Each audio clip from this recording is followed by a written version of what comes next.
Ladies and gentlemen, welcome to the 11th episode of the Survival Project. Today's episode is going to be one of reflection. Reflection is the only way to learn, and without reflection, the past goes into the rearview mirror, and the further forward you go, the view becomes distorted. Very philosophical today already, haven't I? And this kind of brings me to my next point, because speaking of mirror, a funny reason as to why this isn't in video format and it's just audio is I kept looking at myself and mucking up what I was saying by being distracted by the stupid hand signals that I was making. Like, it's a ridiculous thing to be so self-conscious about it, and I kept allowing it to ruin the flow I was in. I'm not gonna lie, I feel like an absolute idiot that it took me so long to record this episode. Being so self-conscious of my waggly hand movements, it really reminded me of this quote that I read. Now, I had to look this up to phrase it correctly. The quote is by a man called Fernando Pessoa, and it goes, "Man should not be able to see his own face. Nothing is more terrible than that. Nature gave him the gift of being unable either to see his face or to look into his own eyes. He could only see his own face in the waters of rivers and lakes. Even the posture he had to adopt to do so was symbolic. He had to bend down to lower himself in order to commit the ignominy of seeing his own face. The creator of the mirror poisoned the human soul." Now, how's that for a first solo episode off to a flyer?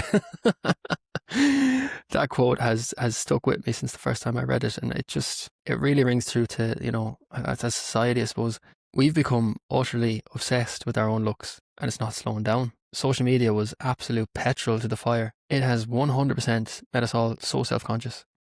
Like, every single day we're being marketed to telling us what we need to be better, that we're not good enough unless we purchase this or put this on our face or use this sort of moisturizer. Like, I know I'm self-conscious, but I was really, really put out by how much it was a block in my ability to actually create this episode. Like, my own insecurities were literally blocking me moving forward. And like, I'm sure none of you care or even would pay attention to how I look as I waggle my arms while I'm trying to make a point. And in the same sense, even if you did, why do I care? My mother has always said, what other people think of you is none of your business. And like, normally I can repeat those words chest out, proud, fully believe it. But then I can't record myself because I'm cringing at how I'm waggling my arms in the video. I have to laugh because obviously I've got way bigger fish to fry than worry about my waggly arms in the video. Yet, here it is, my own insecurities getting in the way. This is something I want to touch back on at the end of the episode, but back to today's focus. The point at hand is reflection. Over the last 10 episodes, I've been joined by some amazing guests. Each guest has shared their lived experience and the knowledge of how they actually survived through it. The whole idea of this podcast is to learn from the lived experience of the guests. I know myself, I find that when I listen to things, it can go in one ear and out the other, so the only way to actually retain anything is to reflect on it. So let's take a look back and reflect on some of the advice, insights and nuggets of wisdom of the past 10 episodes. And as a wise man said in episode 7, you've got to slow down to catch up. Thank you, Ronan. Episode 1 was of course my introduction, and I just want to bring a quick reminder of why I started the pod and what the name, The Survival Project, actually means. The soul for this podcast can be summed up in this quote from American author Brene Brown. One day you will tell your story of how you overcame what you went through, and it will be someone else's survival guide. So there we go. The dictionary definition of survival is the state or fact of continuing to live or exist, typically in spite of an accident, ordeal, or difficult circumstances. The battle for health is actually survival, and unfortunately, we all live in a world that's filled with issues of health. So of course survival, obviously that makes sense. But why did I pick project? The dictionary defines a project as an individual or collaborative enterprise that is carefully planned to achieve a particular aim. That's what I want this to be, like a collaborative enterprise. The whole aim of it is to make each other's life easier. There is nothing like lived experience to guide one another. And I'll go back to one of the quotes from the first episode. This one's by an American philosopher, Ralph Waldo Emerson. To know that even one life is breathed easier because you have lived, that is to have succeeded. Like, that's the bones of what I'm trying to do here, and my guests are actually the ones that are allowing me to do that.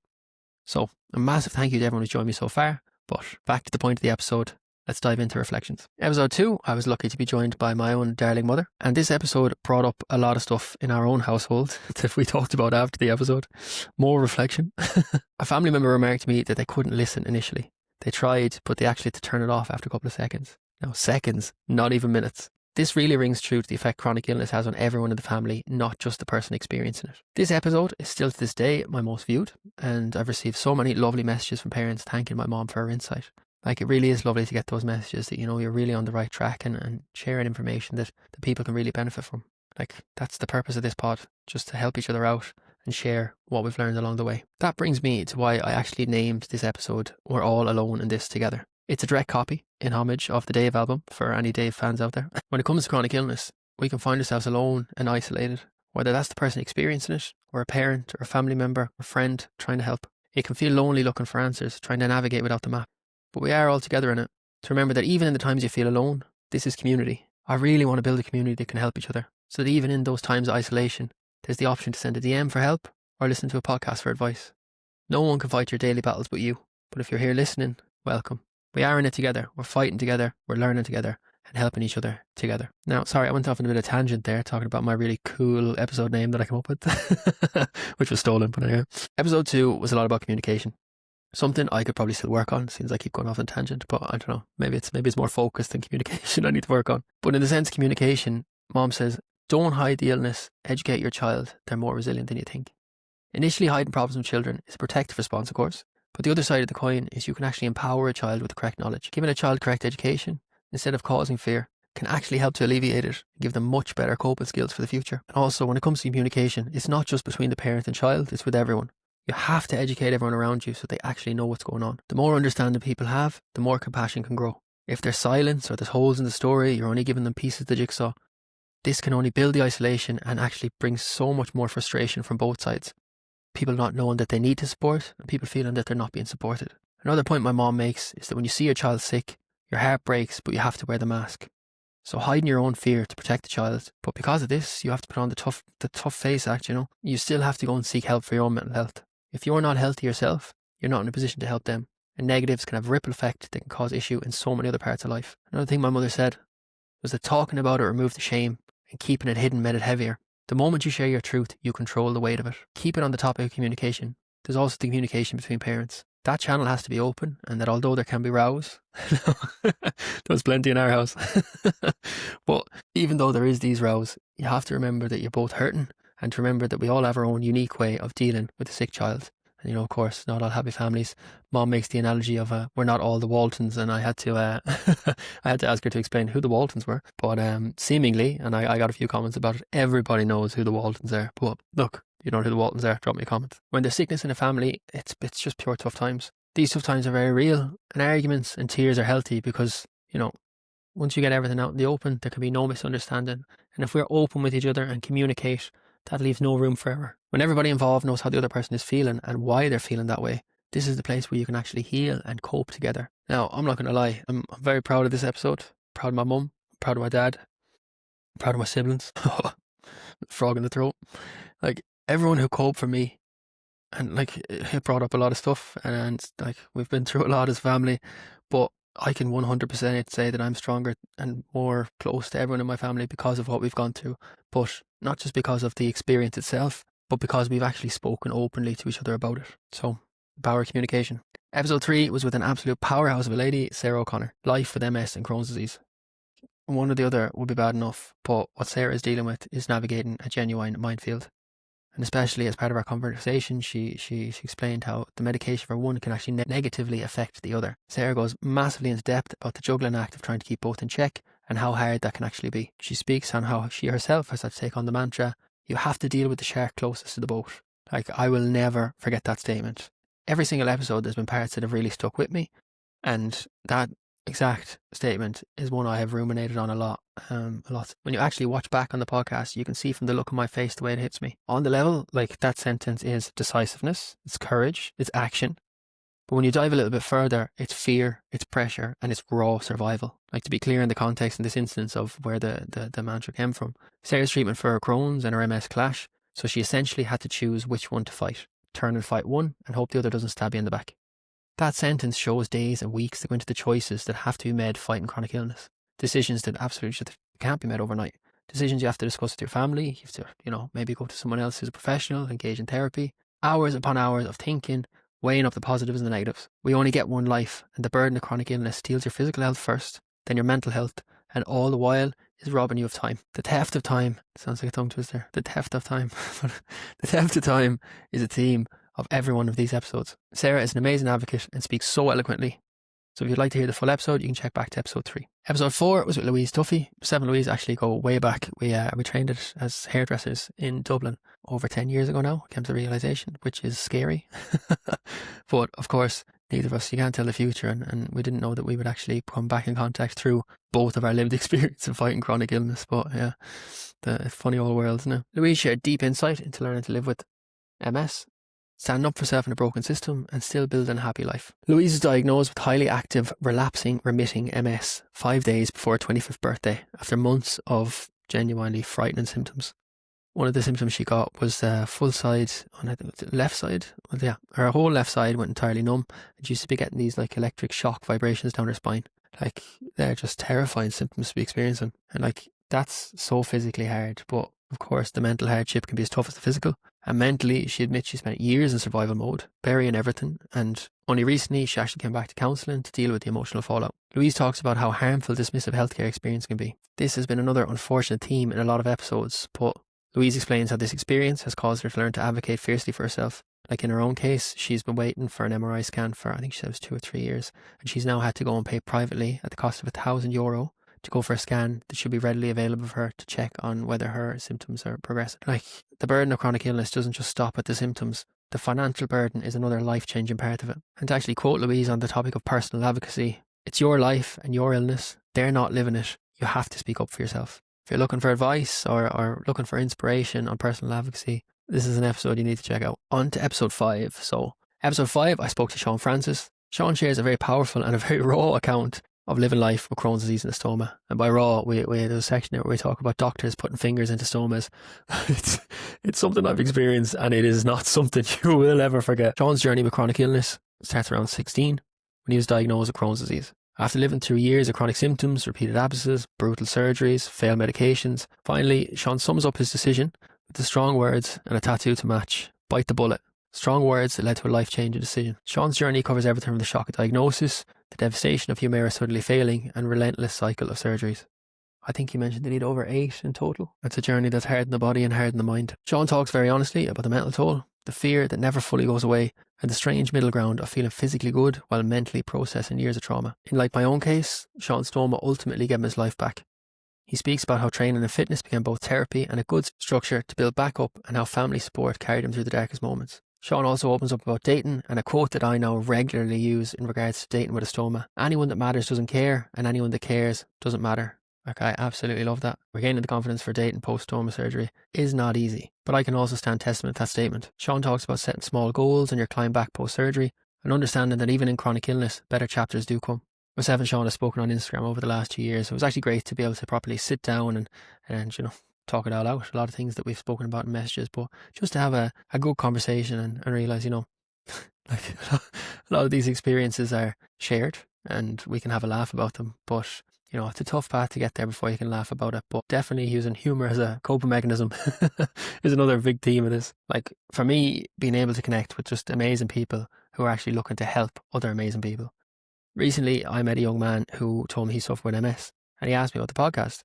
Of course, I can't guide him on MS, but now, from speaking to both Louise and Sarah, I can guide him to 2 episodes that are filled with knowledge, and now I actually have 2 connections of people that I know can help him. And like, that is just what this Survival Project is all about. Each episode, the library gets bigger. The bigger it gets, the more people it can help. In episode 6, I spoke to Canadian Alex McInnes. Alex was my very first international guest, a big milestone, and what a guy. I was really invested in every word that came out of his mouth because he has done something that I really want to achieve, and I kind of thought it might be impossible with an ultra marathon. Big goals here, Alex was diagnosed with Crohn's at 12 and spent years in and out of hospital. Remicade gave him a decade of near normal life until he came off it, relapsed badly, and eventually failed multiple biologics. At his sickest, he was 130 pounds, which is, I had to check this out, 58 kilos for us Europeans. He was housebound, isolated from his friends and the outdoor life that he actually loved in the mountains of British Columbia. Choosing an ostomy became the turning point. It was the key in the door to get out the door. Once Alex accepted his surgery, his health turned around, his brain fog lifted, and he slowly rebuilt himself with physio, strength work and structured training. He got back to the mountains, went back snowboarding, kiteboarding, and then eventually he completed the brutal ultramarathon, a 130-kilometre race. Big moves. Alex used his achievement to raise over $18,000 for Ostomy Canada, so that is 2 unbelievable achievements. Throughout the conversation, we dig into the stigma, hernia fears, hydration, diet, mental health, and the power of community and the storytelling that shows that life with an ostomy does not end. It changes, but it can change into a life of ability. Alex's core message from the pod: live your own version of a full life, take calculated risks, and be patient with yourself while you figure out what works for you. Episode 7. Now, this is an episode I was absolutely delighted to sit down with Ronan. Ronan has been a great guide to me in my own journey, guided me to improve my mental and physical health. Ronan shares how he has a chronic pain, a broken back, and the loss of a rugby dream. led him down a path of anger, frustration, and identity crisis. In his search for relief, he tried everything from painkillers to witch doctors, until a shamanic-style breathwork session opened up a deep emotional and epigenetic release he couldn't explain at the time. So that experience actually became his doorway into breathwork, and has since become his profession. Crohn explains breathwork as a way of working directly with the nervous system, so we're not constantly in fight or flight, especially in a world of phones, news, and social media that keeps us completely overstimulated. And rather than chasing psychedelic-style big experiences, he focused on using the breath to create space, safety, and regulation in the body so people can respond to life instead of reacting to it. Quote the man himself, "Breathwork is really about the nervous system.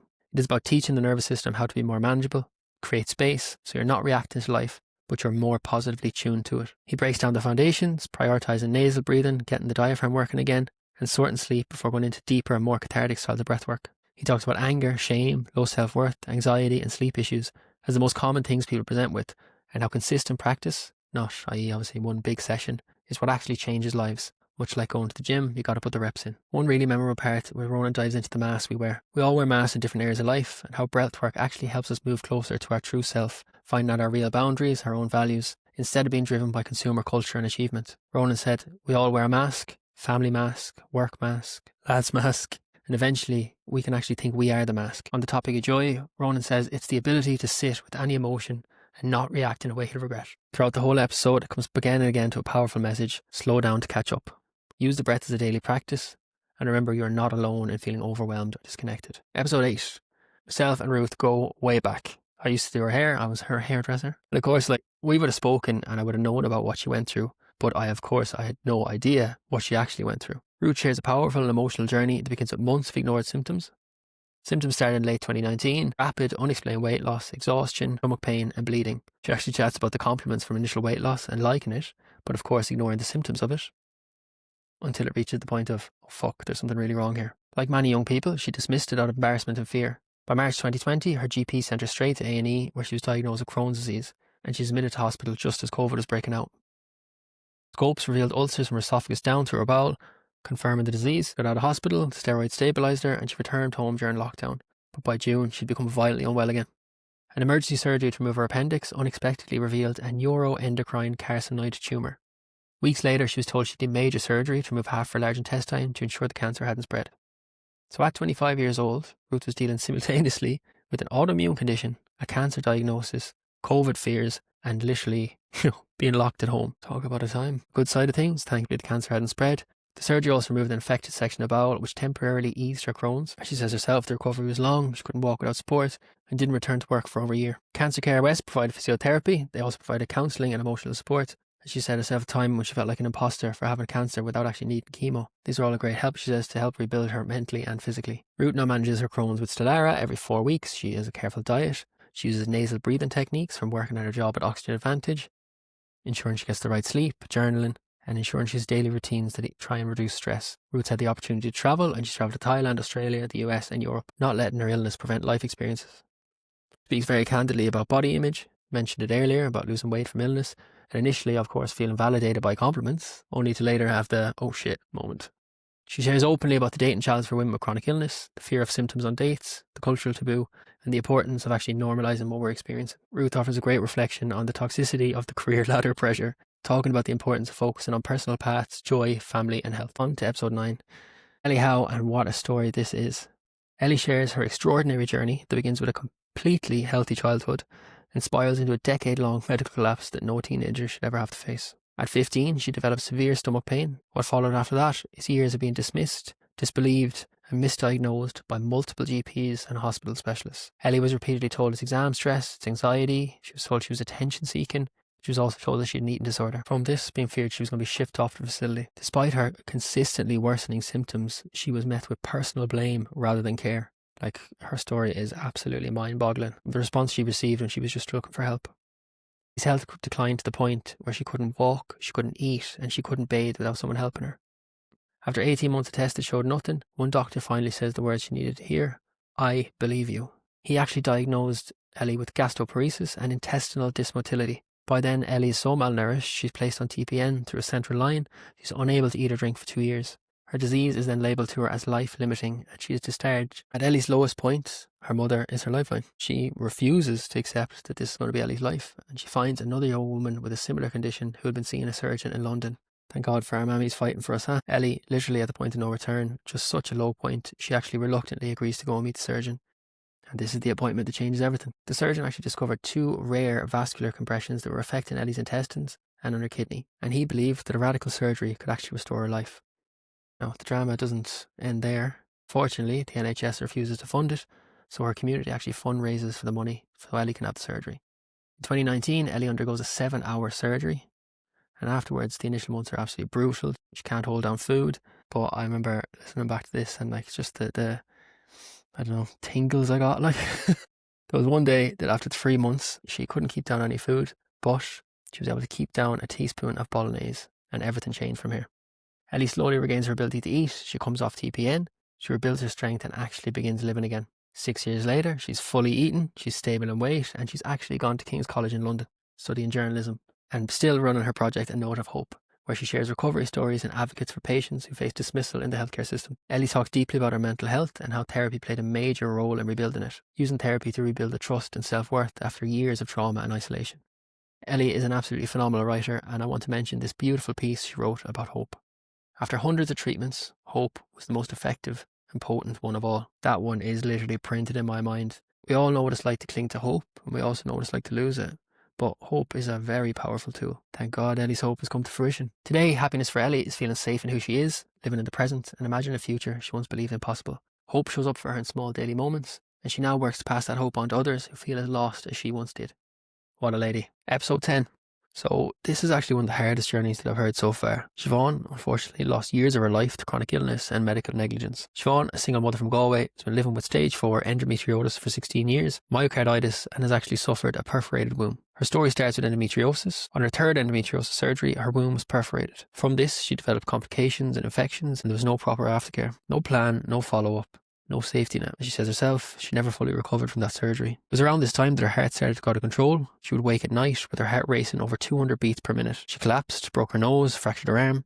Blood pressure dropped when she stood up, her body literally shutting down to protect her heart. And for a year and a half, instead of being believed, she was told it was stress, anxiety, and a single mother hormones. She was sent home over and over again, and it took a cardiac MRI in Dublin to finally diagnose myocarditis. As Siobhán says herself, it was one that she even had to fight to get. By then, she'd been bedbound for a year and a half and had lost huge parts of her life. The theme of lost time is something that comes up again and again in all of my guest stories. Fortunately, in Siobhán's story, the health failures didn't stop with her. Her son Callum went through his own traumatic experience with the system. After a tonsillectomy, she brought him back to the doctor's office twice in one day, was told he was fine, but an hour later, he was vomiting blood in his bed and had to be blue lighted to hospital. Another time, he was admitted with a mass in his knee and told he needed an emergency MRI. He was then left waiting 6 days in hospital for a scan. As a parent who's already sick, to see your child being put at risk by the same system that failed you really and truly is a different kind of torture. What struck me in Siobhán's story is that through all of this, the main thing that kept her going was her son. She talks about being completely bedbound with shower stools, grab rails, and a care alarm in the house. Like, these are things you'd usually associate with someone who's much older, not a woman in her 30s. Yet every morning she still had to get up to get him to school, to put food on the table, to keep some sense of normality. In Siobhán's case, she could easily become bitter. She chose instead to focus on getting her spark back. The symbols of that was walking 125 kilometres on the Camino. After years being largely confined to her bed, no, it's not all sunshine and roses. She did end up in hospital afterwards, but she did it. And that's survival in action. Siobhán says that another big turning point was community, being put in contact with Cree. They gave her a place where she felt safe and believed. Cry Ireland also gave her proper testing, counselling and support when her mental health was at its lowest. Through those charities she found her voice as an advocate and began sharing her story publicly. Her TikTok about the A&E experience went viral. I suppose not because it was polished, because it was just 100% honest. She was sitting in her car in pain. She'd been refused a trolley or a place to lie down, and it's just really captured how broken this system is. Since posting that video, she's been contacted by countless people with similar stories. That response shows that it's not just a one-off. She brought her story to TDs, ministers and hospital management, and a lot of what she described there was passing the buck, copy and paste replies, and time limits on complaints that did not take into account the reality of being bedbound or traumatised. Fair play to her, she keeps pushing, because she truly believes lived experience should shape policy and not be ignored by it. This is another strong episode about the power of hope. Now, that was 10 episodes so far. Strong, powerful people, and I really want to thank all of them for sharing their story with me. Each guest of mine in the last 10 episodes has had chronic illness or injury steal their time. And loss of time is one of the main common themes. This leads me to a point I'd like to make. I listen to a lot of motivational speakers. I think they just get me going, you know. And these speakers are all great, strong, they're powerful men and women, and I do learn a lot. But one regular sentence that comes up is, everybody is 24 hours in a day. Look, the clock's going to move at the same pace for all of us, but when you live with chronic illness, a lot of those hours are forcefully spent. Look, you have absolutely no choice. How many hours went into Sarah's decision or Louise's decision upon MS treatment? And that's not mentioning the actual MS itself. How many hours did Sean and Alex lose to a toilet seat from severe Crohn's disease? Ruth had to fight cancer and Crohn's, all while isolated at home and during COVID. Both Ellie and Siobhán lost years of their life from misdiagnosis and severe symptoms. All these hours, with not spent fighting chronic illness, could have been put towards any goal of their choosing. Hours forced to be spent fighting for survival. The point I'm trying to make here is actually very easily summed up by one of the trainers at the gym I'm in. Big shout out to Shane Ainsworth. Shane says at the start of every one of his classes, it's you versus you. So he's a tank and he's a philosopher. It's something that stuck with me as it rings through into every walk of life. Some days you versus you is making sure you're 1% better than you were yesterday. Sometimes you versus you is about accepting that today it wasn't 1% better. Maybe it was a lot worse. If you give yourself the grace to be present in the moment, accept that the day wasn't what you wanted it to be, protect your peace by not kicking the shit out of yourself mentally, allowing yourself the time to accept the day that tomorrow is another chance to go again. You are not the circumstance of the day, you are your reaction to them. Comparison is the thief of joy, and it's something I personally have had to accept in life, and it's been a hard lesson to accept. I used to compare my life to my friends and then industry peers when I was still hairdressing, always feeling like I was falling behind. I would always lose so much time being stuck in hospital beds. I was rebuilding a life and a career. And resentment does build, and it can turn to anger, and that can be poison. The point I'm trying to make is when chronic illness hits, how life is measured changes. The measurement of time changes. Life gets very fucking hard, and time becomes a commodity. How we actually measure success changes, and Ellie speaks in her episode about how, for example, pain can suck the joy out of life. By using your mind to reframe, you can find pockets or moments throughout the day to focus on the positives. In my own life, focusing on what I want to achieve in the day has changed how I view my successes. The days when illness hits, I stop measuring the long-term goals and focus on the battle of the day. Even when things are shit, focusing on the positives, which is a hard thing to do, don't get me wrong, it's not easy. It always helps pull you forward. I've stopped judging my life in a timeline and has helped me to be much more present in my own life and actually see the successes. Some days those successes are just having the strength to get out of bed and get in the shower. I'll say it again, comparison is the thief of joy, and your mind can be your most powerful ally as long as you choose the frame you view things with. Now, that is enough of me prattling on for the day. So I want to say thank you so much to everyone for joining me for today's reflection episode. I really appreciate the support and you sticking with me. I hope it's been worth it. I truly believe I'm building something special here. And look, that might be my ego talking, but I just do. But I can't build this without your help. If you like the episodes, comment below your thoughts. If you think there's information in it that would benefit to someone, please share it with them. It's very hard to grow in socials these days. Like you're fighting for space with a lot of very established brands. But your support, listening and sharing helps me get the awareness of the pod out there. Thanks again, and I'll see you next week for episode 12.